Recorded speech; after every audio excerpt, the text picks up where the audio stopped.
welcome back to my channel. So for today, we're going to do another wrap-up video. We're going to discuss all the books that I have read for the month of April. But before we begin, please don't forget to like this video, subscribe to my channel, and click the notification bell so that you will always get notified whenever I upload new videos like this one. So let's start. So for the month of April, I was just able to read 5 books. So 5 books is a lot less than what I usually read. So for the first 3 months of 2021, I've been reading 9 books. But for this month, medyo 5 books lang yung nabasa ko. It's because I've been kind of busy sa work. It's kind of a difficult time at work and I had to work during the weekends, so I didn't have the time and the right mindset and headspace to be able to read a lot. But I think it's perfectly okay. 5 books is still a lot, and di naman paramihan ng books that you read every month. What matters is you enjoy the reading experience. So the first books that I read for the month of April is the Arc of the Scythe trilogy by Neil Shusterman. So this trilogy is really very famous as well in the Booktube community, and I really wanted to also understand what the hype is about, so I read the series. So the first book is Scythe, the second book is Thunderhead, and the third and last book is The Toll. So the premise of this story is that the world and mankind has already solved all of its problems. And which means that there's no more famine, there's no more sickness, there's no more corruption, and basically everyone can live forever because no one actually dies of natural causes anymore. So this only leaves one more problem left to be solved, which is overpopulation. And because of that, this world has ordained certain people called Scythes the license to kill in order to curb the problem of overpopulation. And we follow our 2 main characters, Citra and Rowan, who are teenagers who were thrown into the world of the Scythe because they were taken in as apprentices of one of the Scythes in order to train for a year, and after that, one of them will become a full-fledged Scythe while the other will get to go back to his or her normal life. And I actually enjoyed the series because it really makes you think and it's really very relatable because it's set in a world like ours. Well, it's a fictional world, yes, and it's set in the future, but since it's set in a world like ours, parang mapapaisip ka na what's happening and what's being described in this book is really not that far-fetched, and into the future parang hindi malayo talaga na mangyayari lahat yun with the current situation that we are in right now. And also makes you think a lot of things about purpose, and if you really get to live forever, then what's essentially the purpose of life. So yun, mga ganong kinds of things that you get to think about when you read the series. And aside from that, this is really also a very action-packed series, especially this first book. I really loved it. There are a lot of plot twists and turns that always left me at the edge of my seat and turning the pages very fast because I really wanted to know what will happen next. So for the first book, very exciting siya, plot was very fast. So I was able to read this like for 1 or 2 days lang, and I gave it 5 stars. The second book as well, here in Thunderhead, it focuses on we get to know more about what's inside the head of the Thunderhead, which is essentially the AI who's controlling the world. And the plot thickens from here, and there are also a lot of action scenes here that makes it very exciting, and I also gave this 5 stars.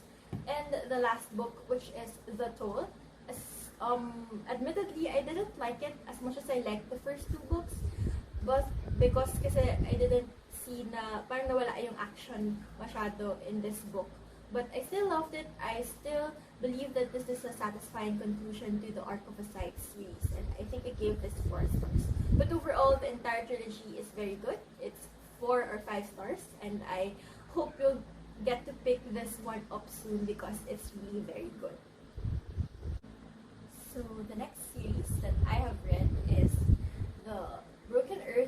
trilogy by N.K. Jemisin. So this trilogy is very much lauded in the Booktube community because all of these three books have been awarded with the Hugo Award for 3 consecutive years, in 2016, in 2017, and in 2018. And for this trilogy, the first book is The Fifth Season, the second book is The Obelisk Gate, and the third book is The Stone Sky. And I was really very interested and intrigued. That's why I really wanted to read this, because I wanted to know what makes a book a winner. Gaano ba kaganda or gaano ba ka-unique itong books na to, why they were awarded with all these different awards. So this story is about a world which is always at the brink of a catastrophe. And civilization is constantly ending because of wild, devastating earthquakes. And because of this, society has already evolved and has been organized into small communities which are designed to become survivalists in this catastrophic world. And we are also introduced into a very unique magic system wherein people who have that ability have that power to control the tremors of the earth. And instead of being viewed as heroes who will be able to stop the end of the world, they are seen as monsters and they are heavily ostracized for just existing.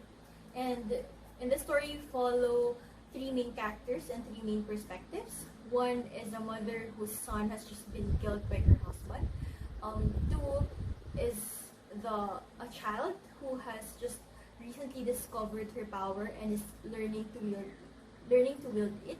And 3 is a girl who is just exploring the full potential of her power and beginning to question what her purpose is in life. So for this book, this is really a very different book from all the books that I've read before, because number 1, the writing style is very unique. Actually, one of the perspectives is written in second person, as in you are walking down the street, you discover this.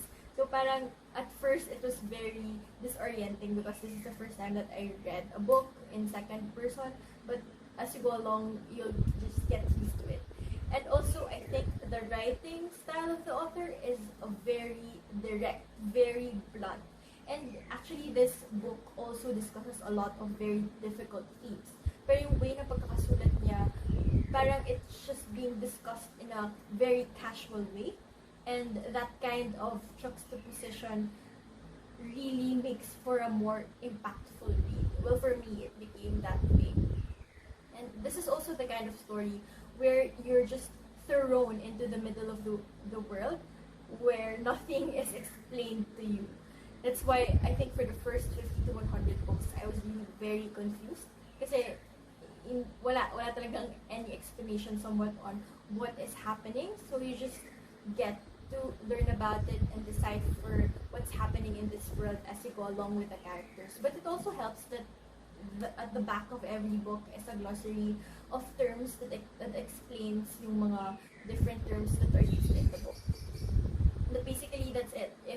If yung first series, The Arc of a Scythe trilogy, I was able to go through all 3 books in just less than a week. I think for just this first book, it took me more than a week to read through it because kailangan you really understand every word. You don't fly through the pages. It's a very difficult read. But even if it's difficult at first, as long as you push through with it, at the end, I can say that it's really worth it. Yung hirap ng pag-intindi mo sa kanya at the ending of this, when the plot twists and turns unfold, it will be worth it.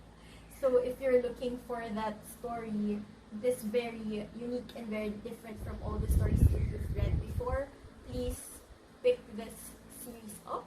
And caveat lang, yun nga, it would be a really difficult read at first. You really have to work for the plot for you to be able to appreciate and decipher what's really happening. But believe me, it would be very worth it at the end.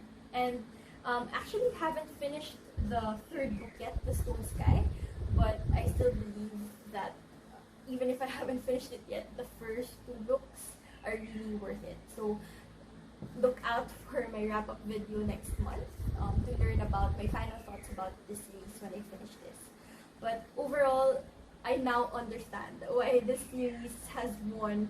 Every single one of them has won the Hugo Award because it's really very different and very unique. And I hope you get the chance to pick them up as well. So, there you have it. Those are the 5 books that I read for the month of April. So, please let me know down in the comments below if you've already read these books and what you thought of them. And also if you have some other fantasy book recommendations or other genre book recommendations, please also let me know in the comments because I'm always on the lookout for more books to add to my TBR. So that's it. Thank you guys for watching and I'll see you in my next one. Stay curious and stay fabulous. Goodbye!